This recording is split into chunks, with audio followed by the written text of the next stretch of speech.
So Fred Warner was still in the locker room when the 49ers came off the field following their 30-19 loss on this field to Tampa Bay. He helped break the team down, and now the 49ers will get the firm prognosis on his ankle.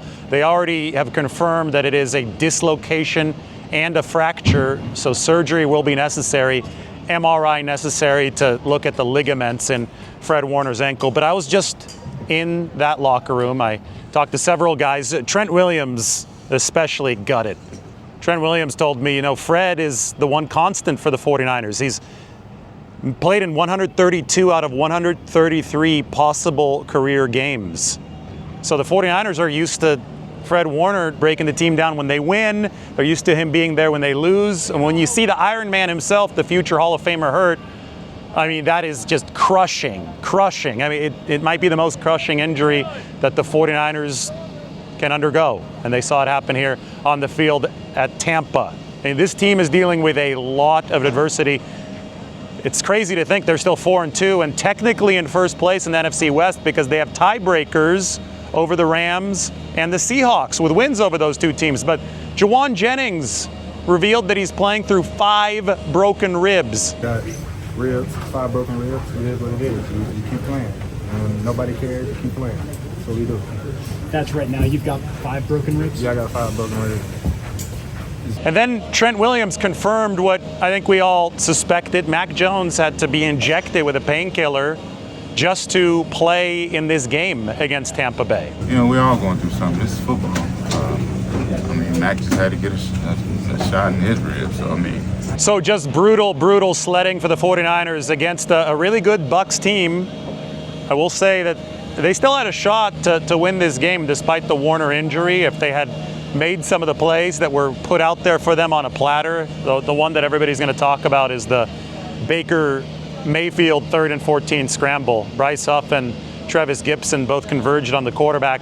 Saleh and Krasurik schemed up a good rush with Huff on the inside to get to Mayfield, but the 49ers weren't able to tackle him. You cannot have the quarterback embarrass you in such a way. This crowd here in Tampa, in these seats, they were chanting MVP later in this game. Baker is playing at a really high level, but I'll say this, what Baker Mayfield gave Tampa Bay today at quarterback is exactly what the 49ers need, and that's why they need Brock Purdy to be back and healthy. It's about mobility and escapability. Tampa Bay blitzed the hell out of Mac Jones, who had struggled against the blitz earlier this year. His splits went down from like 65% completion to 49% completion, non-blitz versus blitz. And today, obviously, against Todd Bowles, was going to be a heavy blitz day, especially when the 49ers fell behind at the very start. And then double, especially after Fred Warner went down and the defense just started getting absolutely gashed for the 49ers. And Mac doesn't have the same mobility as Brock Purdy does. There's a reason why the 49ers paid Purdy the $53 million per year. They might get him back as soon as next week, but I don't think they could count on it, and they may have to still smoke and mirror their way to offensive production. The good news is that Mac is a good quarterback. He just isn't a mobile quarterback, and in a game like today, he had to be shot up just to play. The Tampa Bay defense was bringing all those blitzes. I get it. The 49ers offensive line did fail at a couple junctures, but this was more about blitz pickup and blitz evasion for the 49ers, because a lot of the pressure today, like the Jamel Dean blitz and sack, that was a hell of a play from a defensive back. A lot of that, though, was coming schematically with more than 4 men from Tampa Bay, and the 49ers just didn't have the sidestepping ability. That, over the course of the week, we had previewed this game. We had talked about the need to sidestep the blitzes, and we had expressed concern about Mac Jones' ability to do that, especially being hurt. He struggled to throw all week, and he wasn't the only one playing through stuff on that 49ers offense. I talk about Jauan Jennings with the 5 fractured ribs on top of the ankle, on top of the shoulder. Jauan didn't want to talk about what seemed to be a yelling match between him and Kyle Shanahan at the end of the first half. Oh, man. Yeah, I had to ask him. I think that when you look at everything in context, Jennings was obviously on a pitch count today because of his return from all these injuries, because of the 5 broken ribs. But he was upset about something at the end of that first half. We saw that yelling match between him and Shanahan. He wasn't in the game, and then he entered the game in the second half after that had happened. So maybe we'll get a little bit more insight on that moving forward here as the 49ers retake the field this week to prepare for the Atlanta Falcons. But I will say that Jauan was back in the second half. Very first play was a false start, and then he committed the offensive pass interference penalty on the swing pass out to Christian McCaffrey. You can't hit the DB while that ball's in the air, and it just seemed that Jauan was a bit off today, and with 5 broken ribs and some frustrations on the sideline in a year where he didn't get his new contract, but he did get a sweetener with incentives onto the new deal, which just puts him in a tough spot. I think that some of those frustrations might be understandable. I talked about this with some of the guys in the 49ers locker room, but it's just an unbelievable string of bad luck for the 49ers, to the point where even Eddie Pinheiro got stepped on by John Weeks after his field goal at the end of the first half, and he was limping around. Now, Eddie came back and he went 4 for 4. I mean, Eddie dinero, Eddie money. If there's one piece of good news I could share with you guys leaving this game, it was on a field goal, I believe, through this upright, because we got the pirate ship behind it, that Eddie Pinheiro passed Justin Tucker for number 2 on the all-time field goal percentage list. He's now behind only Cameron Dicker of the Chargers.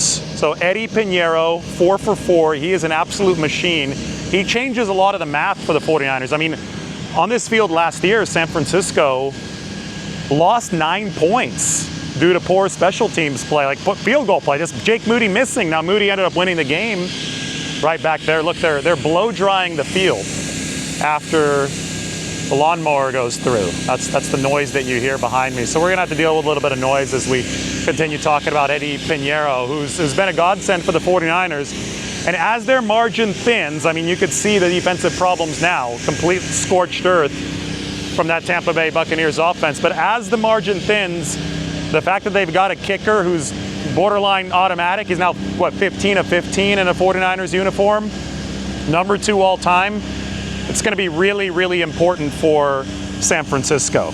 Let's take a look at some of the statistics to outline the 49ers defensive struggles and how they could possibly regroup now without Fred Warner and without Nick Bosa. You know what's crazy to me? Emeka Egbuka, after his lighting up the Seahawks last week, he exited early with a hamstring injury. He only had 2 catches for 24 yards. If you would have told me that Emeka Egbuka had only 2 for 24, I'd say, well, the 49ers had a pretty damn good chance of winning. But between what Cameron Johnson was able to do on that long touchdown that beat the blitz for the 49ers, he was uncovered down the sideline. Cade Otton, Sterling Shepard had a big catch, and then Tez Johnson beating the 49ers high safety coverage. Kyle Shanahan was upset about that. Between this distribution of big passes to all these other receivers, with Mike Evans and Chris Godwin also out on top of Emeka Egbuka, the Bucs more than made up for it. So, I mean, 7 yards of play by the end of this game. Baker Mayfield had a 139 rating. The 49ers didn't really get close to an interception again. It's now 13 games without a pick for San Francisco. I mean, Warner and all the leadership that he brings, that's obviously something that impacted the 49ers locker room intensely already, but he's also your main takeaway generator on this defense, and now he's gone. And this defense, again, has not gotten an interception since last November.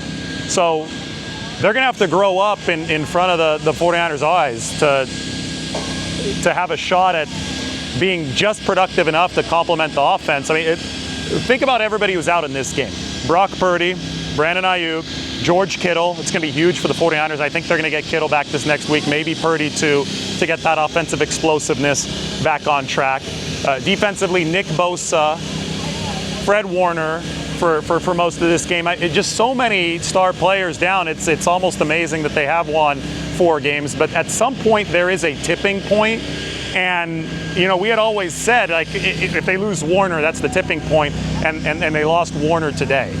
So they're going to have to redraw things defensively to the point where, Tatum Bethune filled in for Fred Warner today.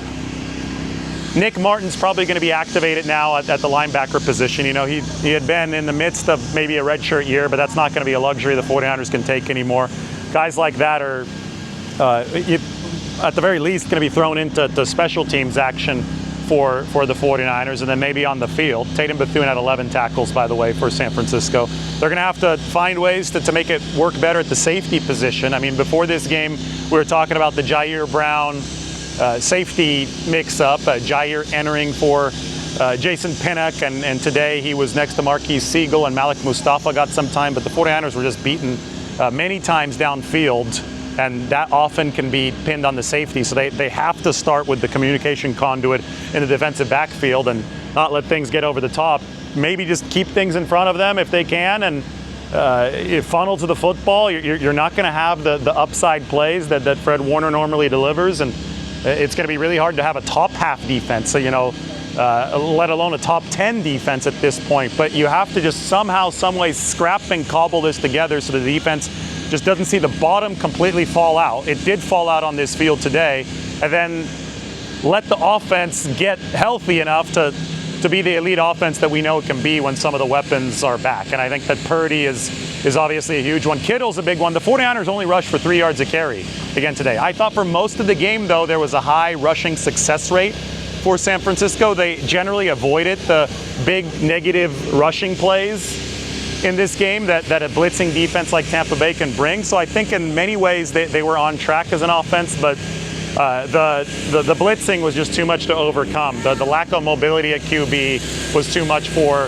the 49ers to overcome. And you find yourself in those positions because you're not playing good complementary football. And today, obviously, the defense wasn't holding up its end of the complementary formula after Warner went down. You have to stay on schedule as a team so there's not this crazy pressure on the offense to go out and throw a 40-yard bomb and score on every single drive. So you can play the game methodically, and as the 49ers fell behind, that just was not possible today. One bright spot for the 49ers, Kendrick Bourne.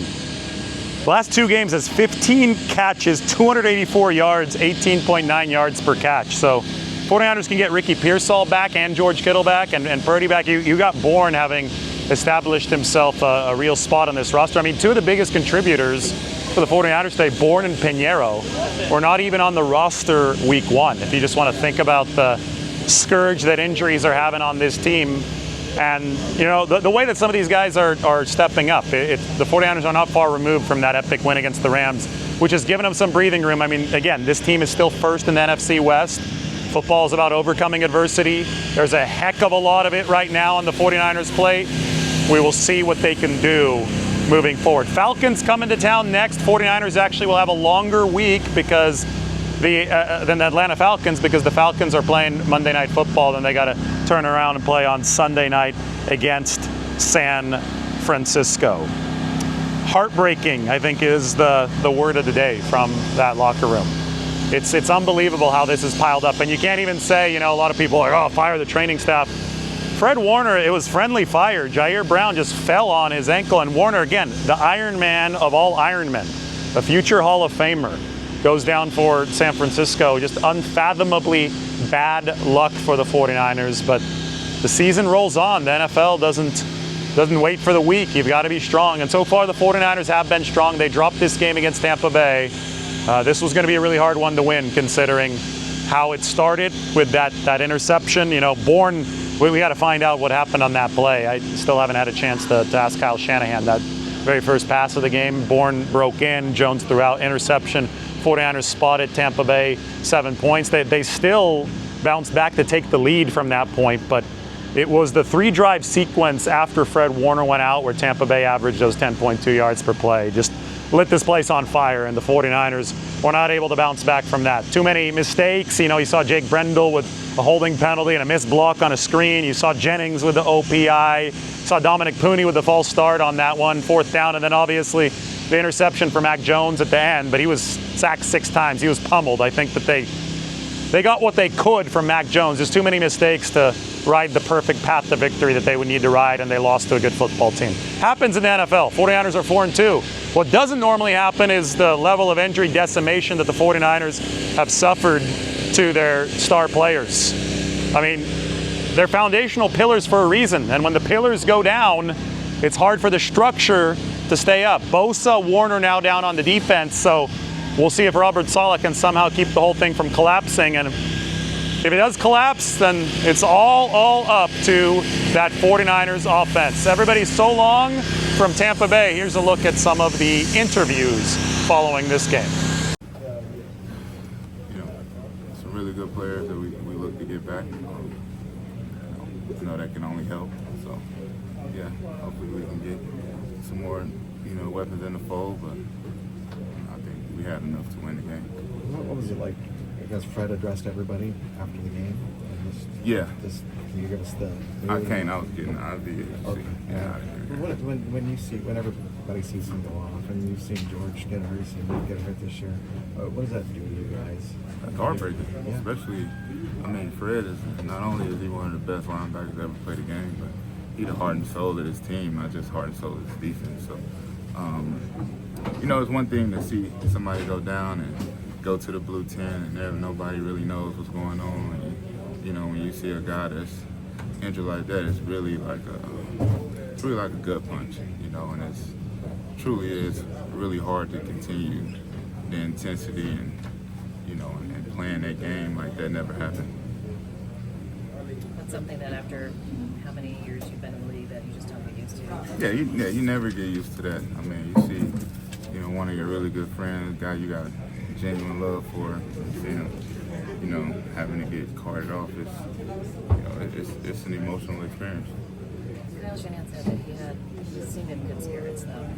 Yeah, that's Fred though, man. Fred will never let you see him down. Like you said, even in the midst of what he's going through, he wanted to address the team, and he's that type of guy. So I just continue to pray for him, and hopefully, he has a speedy recovery. After Mac's second interception there late in the game, just tensions boiling. What happened? Oh yeah, I don't know. Just talking trash, frustrated. Just mixing it up. Nothing harmful. I know it's hard to find positives after a game like this and what happened with Fred, but to get the first rushing score out of the way, what was that like for this unit? I don't think about that shit. I don't know. I never think about rushing, scoring, and nothing. I look at the score at the end of the game, and hopefully we on top. But I don't pay attention to that. It seemed you were talking through some things with Jauan. He seemed to have some heated exchanges with Kyle toward the end of the first half when you guys were like walking back to the locker room at halftime. What were you kind of helping him with too? Oh no, it wasn't that serious. I think I was probably just rapping my favorite song to him. Was Fred? We're all going through something. Obviously, you never want to see anybody hurt, but it's the game. It's the game we play. So I was super happy he gritted it out and suited up for us. We really need guys like that. So, but it's a part of the game. Honestly, it's a part of the game. Yeah, I mean, it seems like it's every year. Like I said, he's one of the best linebackers to ever play the game, not just today and in the whole history of our league. So it's never easy watching your general go down like that. Jauan, my honest reaction was I was hurt, just to see a guy, one of our captains, our leaders, go down with an injury like that. Just the guy coming, work every day, ready to work. One of the most intensive players on the team, a natural-born leader, I would say. How do you feel his absence impacted the defense the rest of the game? With a guy like that, very special player, it's kind of tough to replace. But, the mindset gonna always be, the next man up. So, just in his words, we got to keep fighting and keep scratching, because nobody gonna lay down for us. So, Probably, yeah. what's the Jauan? What's the like trying to play through injuries and only do so much? Playing with injuries is just something that's a part of it, You got high, low ankle sprains, you got shoulders, 20%, you got ribs, 5 broken ribs. It is what it is. You keep playing. And nobody cares, you keep playing. That's what we do. That's right now. You've got 5 broken ribs? Yeah, I got 5 broken ribs. Is your plan to just do pain tolerance? Oh yeah, it's football. I love playing. I wouldn't be playing this sport if I didn't. And I was part of it. And you got to enjoy every little thing that comes with it. And playing is one of those. Was that in the LA game that you broke those ribs? Jaguars. The Jags game. Yes, sir. Thanks. He's a fighter. You know, that long third down he got, it just shows, like, that's Baker's game. Like, for sure, he's a great pocket passer. You know, he make all the throws, but he's a competitor. And you saw it on full display today, so definitely give him props for that. Does not having Fred out there, how much does it impact the communication between you and the rest of the guys? Definitely has an impact, for sure. I mean, he's the captain of our ship, so now everybody has to do their 111 to step up, next man up, and I think that everyone's capable of doing that, so we just got to do that much more. How did you feel like the secondary played today? I definitely feel like we could have done better. You know, there was just some miscues that we're going to clean up, and you know, we all just got to be able to play off each other. You know, it's all fixable things, so I'm not too worried about it. We got all the guys that we need that are able to, you know, make the right plays, make the right checks, you know, able to play sound NFL football. So we got all the right guys. We just got to fine tune the details. We just got to get the job done, either if he's in or not in. So, yeah. You obviously don't have a lot of time to think about it because you got to go in and start playing in the moment. Does it hit you harder, or is it a little different after the game when you have a chance to sit back and say? No, like I said before, like you prepare as a starter for reasons like this. Fred getting hurt was unfortunate, but this is why we all professionals and we all got a job to do. How was Dia communicating through everything? You know, me and D, we like brothers, so we got that chemistry a little bit. He tapped me on the head and told me he got my back, and I got his, and we just go out there and hunt. Yeah, I mean, it's just heartbreaking. You know, I mean, it's such a weird game when you have to see somebody like that, and what happened with Bosa, you know, earlier in the year, and then just have to continue to play. It's kind of a weird deal, but it's heartbreaking. You know, he's one of the best players I've ever played with, and one of the best leaders I've ever played with, and so, you know, it's heartbreaking.